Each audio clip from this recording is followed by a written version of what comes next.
नाज़रीन, कानपुर में IBS Sukkur university professor doctor Ajmal Sawant के कत्ल खिलाफ एहतजाजी मुज़ाहरो कयो वियो।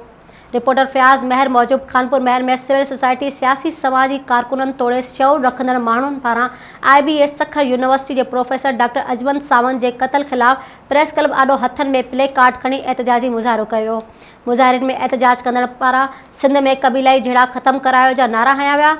मुज़ाहिरनि पारां प्रोफेसर अजमल सावंत के कत्ल वाक़े की मज़म्मत कंदे चयो त कबीलाई तकरार सबब कत्ल थी वियल प्रोफेसर अमजद सावंत के कत्ल ते सॼी सिंध सोगवार है, पर अफ़सोस जो कातिलनि के गिरफ़्तार नाहे कयो वियो। हिननि आला अमलदारनि खां वाक़े जो नोटिस वठी प्रोफेसर अजमल सावंत के कातिलनि के गिरफ़्तार करण जो मुतालबो कयो आहे।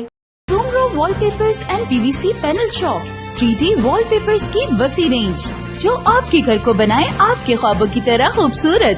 बेहतरीन क्वालिटी के वॉलपेपर्स और सीलिंग्स बेनज़ीर कलर्स और डिजाइन्स में दस्तयाब हैं। हैदराबाद, लतीफाबाद, कासमाबाद, जामशोरो, मीरपुर खास के साथ सिंध के मुख्तलिफ शहरों में सर्विस मौजूद है।